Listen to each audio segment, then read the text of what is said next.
ষষ্ঠ শ্রেণীর শিক্ষার্থীবৃন্দ, বনশ্রী ন্যাশনাল আইডল স্কুল কর্তৃক আয়োজিত BNIS হোম স্কুল প্রোগ্রামে সকলকে স্বাগতম জানাচ্ছি। আশা করি সবাই ভালো আছো, আমিও ভালো আছি আলহামদুলিল্লাহ। আজকে আমি তোমাদের ষষ্ঠ শ্রেণীতে পঠিত বার্ষিক পরীক্ষার সিলেবাসের অন্তর্ভুক্ত একটি কবিতার সৃজনশীল প্রশ্নোত্তর নিয়ে আলোচনা করব। তার আগে তোমরা বোর্ডের দিকে পরিচিতি পর্বটা একটু দেখে নেবে। শ্রেণী ষষ্ঠ, বিষয় বাংলা, প্রথম পত্র, শিক্ষক রুকসানা পারভিন, ক্লাস 18, বাড়ির কাজ নেই। তোমরা বার্ষিক পরীক্ষার অন্তর্ভুক্ত কবিতাগুলোর মধ্যে একটি হচ্ছে ফাগুন মাস, সেটা পড়েছ। তোমাদের এর আগে কবিতাটি পড়ানো হয়ে গেছে। তারপর কবিতার সাথে রয়েছে অর্থ, সেই সাথে কবি পরিচিতি, পাঠ পরিচিতি, এগুলো সম্বন্ধে আলোচনা হয়ে গেছে বিগত ক্লাসগুলোতে। আজকে সৃজনশীল প্রশ্নোত্তর সম্বন্ধে আমি আলোচনা করব। তোমাদের পাঠের শেষে অনুশীলনী অংশে সৃজনশীল দেওয়া থাকে, কখনো একটা বা কখনো দুটো। সেগুলো কিন্তু মূলত নমুনা হিসেবে দেওয়া হয়, যে সৃজনশীল প্রশ্ন কেমন হবে বা এই বিষয়ের আগে কেমন প্রশ্ন হতে পারে তার একটি নমুনা প্রশ্ন ওখানে দেওয়া থাকে। পরীক্ষার প্রশ্নপত্রে তার সেরকম হুবহু থাকবে না, কিন্তু তার আদলে নতুন কোনো উদ্দীপক বা নতুন কোনো দৃশ্যপট তৈরি করে প্রশ্নপত্র তৈরি করা হবে। আমরা নমুনা প্রশ্নগুলো নিয়েই আলোচনা করে থাকি, বা তোমরা এগুলো বারবার দেখে থাকো, যাতে এই বিষয়টা সম্বন্ধে একটি স্পষ্ট ও পরিষ্কার ধারণা নিজের মধ্যে তৈরি হয়। সবাই আজকের পাঠের বিষয়ের সাথে অন্তর্ভুক্ত সৃজনশীল প্রশ্নোত্তরটি দেখবে। আমি দৃশ্যপট বা উদ্দীপকটি লিখে এনেছি এবং ছোট প্রথমে ক, তারপর খ, এই প্রশ্নের উত্তর করেছি। বাকি প্রশ্নের উত্তরগুলো আমি আলোচনা করব। বোর্ডের দিকে তাকাবে সবাই। আমাদের আজকের পাঠ ফাগুন মাস, কবিতা সৃজনশীল প্রশ্নোত্তর। শুরুতেই আমি উদ্দীপকটি পড়ছি। বন্ধুদের সাথে নিয়ে বাগানে পায়চারি করছিল শাওন। হঠাৎ তারা লক্ষ্য করল গাছের ডালপালায় সবুজ পাতা পল্লবিত হয়ে উঠেছে। আমের মুকুলে গুঞ্জন করছে মৌমাছি। পাতার আড়ালে শোনা যাচ্ছে কোকিলের মায়াবী কণ্ঠ।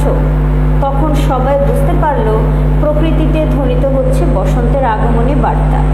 এই যে উদ্দীপকটা আমরা দেখতে পাচ্ছি, এখানে কি লক্ষ্য করা যায়? এখানে লক্ষ্য করা যায় যে আমাদের এই যে বাংলাদেশ সবুজে শ্যামলে ভরপুরে দেশ, এই যে আমাদের এই দেশে ঘুরে ফিরে বছরে 6টি ঋতু আসে যায়, 2টি মাস করে করে একটি ঋতুর অবস্থান, এবং একটা ঋতু থেকে আরেকটা ঋতু তার রূপের পরিবর্তন ঘটায়। তেমনই কোনো একটা ঋতুর আভাস আমরা এখানে পাচ্ছি। সেই সময়টাকে ধরো আমরা বুঝতেই পারছি এখানে ফাগুন মাস বা আমাদের বসন্তকালের আভাস দিয়েছে। আমরা এখন ক নম্বর প্রশ্নটা লক্ষ্য করি। ফাগুন মাস কবিতার রচয়িতা কে? তোমরা উত্তরটি লক্ষ্য করো। ফাগুন মাস কবিতার রচয়িতা হুমায়ুন আজাদ। আমরা আগে জেনেছি ফাগুন মাস কবিতাটি লিখেছেন হুমায়ুন আজাদ। তোমরা লক্ষ্য করবে উদ্দীপকের যে অংশটা আমরা পাঠ করলাম, কবিতার যা পড়েছি বা কবিতার কবির নাম, এই উদ্দীপকে কিন্তু তার কিছুই নেই। তাহলে একটা জিনিস স্পষ্ট বোঝা যাচ্ছে যে সৃজনশীল প্রশ্ন করতে প্রথম বা ক অংশটা, প্রথম উত্তরটা একেবারেই পাঠ্য বইয়ের অন্তর্ভুক্ত হবে। পাঠ্যতে আমরা যা পড়েছি বা যে তথ্যটা আমরা জেনেছি, সেই তথ্যের উপরে উত্তরটা করতে হবে। এই উত্তরের সাথে উদ্দীপকের কোনো সম্পর্ক নেই, একেবারেই তথ্যভিত্তিক উত্তর এটা।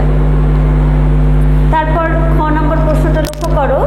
ফাগুন মাসে সবুজ আগুন জ্বলে, সবুজের আগুন বলতে কবি কি বুঝিয়েছেন তা বর্ণনা করো। আমি শুরুতেই এই ক্ষয়ের উত্তর জ্ঞানমূলক অংশটা লিখেছি। লক্ষ্য করো, সবুজ আগুন বলতে কবি বন বনানীর সবুজ বিস্তারকে বুঝিয়েছেন। তোমরা কবিতাটা পাঠ করবার পর শব্দার্থ শিখেছ, সে শব্দার্থ অংশটুকুতেই কিন্তু এই কথাটা আছে, সবুজ আগুন জ্বলে। সাধারণ অর্থে চিন্তা করলে মনে হবে সবুজ আবার আগুন জ্বলে কি করে? সবুজ আগুন জ্বলে এখানে এইভাবে বোঝানো হয়েছে যে এত সবুজ আমাদের দেশে রয়েছে, ফাগুন মাস আসলে যেন সেই সবুজ আরও বেড়ে যায়, চারদিকে সবুজে ভরপুর, সবুজের সমারোহ। এত সবুজ দেখে মনে হয় চারদিকে যেন আগুনের মতো করে সবুজ ছড়িয়ে গেছে। আমরা জানি কোনো জায়গায় যদি আগুন লাগে বা কোনো বস্তুতে আগুন লাগে, খুব দ্রুত সেই বস্তুসহ আশেপাশে পরিবেশে সেটা ছড়িয়ে যায়, খুব দ্রুত ঘটনাটি ঘটে থাকে। আমাদের এই ফাগুন মাসে বা আমাদের বসন্তকালে চারদিকে সবুজের এই সমারোহ, সবুজ যেন ছড়িয়ে যাচ্ছে চারদিকে। এই ক্ষেত্রেই এর ভিত্তিতেই বলা হয়েছে চারদিকে যেন সবুজের আগুন জ্বলে। আর কবি সেই সাংকেতিকভাবে প্রতীকী অর্থে এই কথাটা বলেছেন। আমরা উত্তরটা প্রথমে খ নাম্বারে বা অনুধাবন অংশে আমরা উত্তর করব। প্রথমে জ্ঞানমূলকভাবে একটা অংশ হবে এক বাক্যের, তারপরে অংশটা সেটাকে একটু ব্যাখ্যা করে কিছুটা বুঝিয়ে বলার মতো কয়েকটা বাক্য দিয়ে আমরা বাকিটার উত্তর করবো। আমি একটা নমুনা হিসেবে লিখে এনেছি, তোমরা বোর্ডের দিকে তাকাবে। চিরসবুজের দেশ বাংলাদেশ, ফাগুন মাসে প্রকৃতি যেন আরও বেশি সবুজ রূপ ধারণ করেছে। চারদিকে সবুজের এত বেশি সমারোহ দেখে মনে হয় যেন সবুজের আগুন জ্বলে। আর এমনই সময় 1952 সালে আমাদের ভাষার দাবি প্রতিষ্ঠিত হয়েছিল। এই যে একটা তথ্য আমরা এখানে পেলাম, একটা বিষয় আমাদের সামনে এখানে উঠে এসেছে যে ফাগুন মাস কবিতাটাতে কোন সময় কোন ঘটনাকে নির্দেশ করা হয়েছে বা বোঝানো হয়েছে বা প্রতীক অর্থে ব্যবহার করা হয়েছে। আমরা ফাগুন মাস কবিতাটার মধ্যে কবিতার চরণগুলো পড়লে আমরা এটা বুঝতে পারি যে শুধু ফাগুন মাস শুধু প্রকৃতির বর্ণনাই শুধু এখানে নেই, এখানে রয়েছে আমাদের ঐতিহাসিক একটি ঘটনার বর্ণনা বা ঘটনার বিবরণ। ওভাবে না থাকলেও ঘটনাটিকে নির্দেশ করা হয়েছে, ঘটনাটিকে আনা হয়েছে। সেটা হলো 1952 সালের ভাষা আন্দোলন। আমাদের আমি এখানে বলেছি যে এমনই এক সময়ে, মানে এই ফাগুন মাসেরই কোনো একটা বছরের ফাগুন মাসে বা 1952 সালের ফাগুন মাসে ভাষা আন্দোলন হয়েছিল। তোমরা আগে জেনে থাকবে, তোমরা সমাজে পড়েছো বা বাংলা বিভিন্ন গদ্য পদ্য আলোচনার ক্ষেত্রে পড়েছো যে 1947 সালে ভারত বা দেশ বিভাগ আমরা বলে থাকি। সেই দেশ বিভাগে দুটো অংশ হয় প্রধান, এক হলো ভারত আর একটা দেশ হলো পাকিস্তান।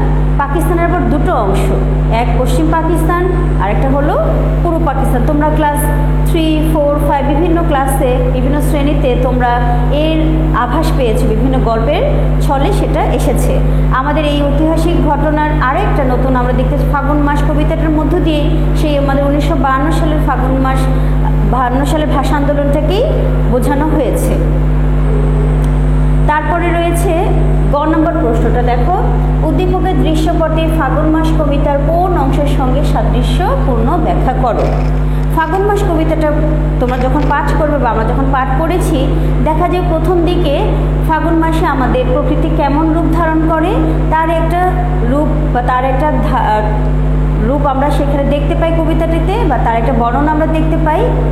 আমাদের এই উদ্দীপকের অংশটাতে বলা হয়েছে প্রথম উদ্দীপকের দৃশ্যপটে ফাগুন মাস কবিতার কোন অংশের সঙ্গে সাদৃশ্যপূর্ণ হয় কোন অংশের সাথে? কবিতার প্রথম অংশের সাথে, যেখানে আমাদের ঋতু বা আমাদের দেশের প্রকৃতি ফাগুন মাসে যে রূপ ধারণ করে সে রূপের কথা বলা হয়েছে। এখন জ্ঞানমূলক উত্তর হিসেবে শুরুতে বলতে হবে কোন অংশের সাথে এর মিল পাওয়া যায় বা কোন অংশের প্রকাশ করেছে। আমরা জ্ঞানমূলকে এক বাক্যে কথাটা বলে দেব। তারপরে উদ্দীপক এবং পাঠ্যে যে কবিতাটা রয়েছে সেই কবিতাটা পড়ে তোমরা যা বুঝেছো তার মতো করে নিজের মতো করে উত্তরটি করতে হবে। এখানে আমরা কবিতাতে পেয়েছি প্রকৃতির বর্ণনাও পেয়েছি, সেই সাথে পেয়েছি 1952 সালের ভাষা আন্দোলন প্রসঙ্গটা। ভাষা আন্দোলনে এই দেশের মানুষ কি করেছিল, যখন বলা হলো উর্দু হবে পাকিস্তানের রাষ্ট্রভাষা, তখন এদেশের ছাত্র জনতা সাধারণ মানুষ কেউ এটা মেনে নিতে পারেনি। সবাই না প্রতিধ্বনিতে মুখরিত করে ফেলেছিল। সবাই প্রতিবাদ করেছে, না আমরা এটা মানি না, আমাদের মাতৃভাষা হবে বাংলা এবং সেই বাংলা ভাষাই আমাদের এই মাতৃভাষাকে রাষ্ট্রভাষা মর্যাদা দিতে হবে। এই বিষয়গুলো কবিতার বাকি অংশটুকুতে এসেছে। আর উদ্দীপকে কিন্তু তার পুরোপুরি রূপ দেখতে পায় না। উদ্দীপকে শুধু কবিতার প্রথম অংশটা অর্থাৎ প্রকৃতির বর্ণনাটুকু দেখতে পাই। তারপরে ঘ নম্বর প্রশ্নটা লক্ষ্য করবে, উদ্দীপকের ফাগুন মাস কবিতার মূল ভাব পুরোপুরি প্রতিফলিত হয়নি, মন্তব্যটি বিশ্লেষণ করো। এই অংশটাতে উচ্চতর দক্ষতার ক্ষেত্রে একজন শিক্ষার্থী বা যিনি লিখবে, তোমরা নিজের মতামত প্রকাশ করতে পারবে। শুরুতেই এই মন্তব্যটি যথার্থ কি না বা তোমার কাছে কী মনে হয়েছে, যদি মনে হয় উক্ত বক্তব্যটি যথার্থ বা মন্তব্যটি যথার্থ, শুরুতে লিখে নিতে পারবে একদম জ্ঞানমূলকের মতো করে যে উক্তিটি যথার্থ। এরপরে তুমি পাঠ্যসূচি বা কবিতা অংশ, সেই সাথে উদ্দীপকের দিক থেকে নিজের মতো করে আলোচনা করে 3টি অংশে ভাগ করে উত্তরগুলো দিবে। উদ্দীপকের কথা আসবে, কবিতার অংশের কথা আসবে, নিজস্ব একটা মন্তব্য সেটাও আসবে। তোমরা জানো সৃজনশীল প্রশ্নের উত্তর করতে হলে ক নাম্বারে 1 নাম্বার জ্ঞানমূলক এক বাক্যে উত্তর করতে হবে। খ নাম্বারের ক্ষেত্রে প্রথমে জ্ঞানমূলক একটা অংশ দিয়ে তারপর কিছুটা ব্যাখ্যামূলক বা বুঝিয়ে বলা মতো করে বুঝিয়ে লিখতে হবে। সেটা 2-3 বাক্য হয়ে যেতে পারে, একটু বেশিও কখনো কখনো হতে পারে, তা তো সমস্যা নেই। গয়ের ক্ষেত্রে প্রথমে যে কথাটা বলা হয় সেটা সাদৃশ্য বৈসাদৃশ্য হতে পারে, মিল হতে পারে, অমিল হতে পারে। সেই ক্ষেত্রে জ্ঞানমূলকের মতো করে উত্তর করতে হবে। তারপরে পাঠ্যসূচি এবং উদ্দীপকের সাথে মিল করে আলোচনা শেষ করতে হবে 3টি অংশে। ঠিক তারপরে খ বা উচ্চতর দক্ষতার ক্ষেত্রে একইভাবে জ্ঞানমূলক যেরকম উত্তর করেছিলে সেরকম প্রথমে দিয়ে তারপরে উদ্দীপকের অংশ এবং পাঠ্যসূচির অংশ, সেই সাথে নিজের মন্তব্যটিকে দিয়ে ব্যাখ্যা করে বা বুঝিয়ে বলে বা উপস্থাপনের মাধ্যমে প্রশ্নটির উত্তর করতে পারবে। এখানে নিজের কি বুঝলে এই পাঠ পড়ে বা এই উদ্দীপকটি পড়ে নিজে যা অনুধাবন করেছো, যা বুঝেছো, যা অনুভব করেছো, সেটাকেই তুমি প্রয়োগ দেখাবে এই প্রশ্নোত্তরের পর্বে। আশা করি সবাই ক্লাসটি মনোযোগ দিয়ে দেখেছো। আবার কোনো একটি ক্লাসে তোমাদের সাথে আবার দেখা হবে। আল্লাহ হাফেজ।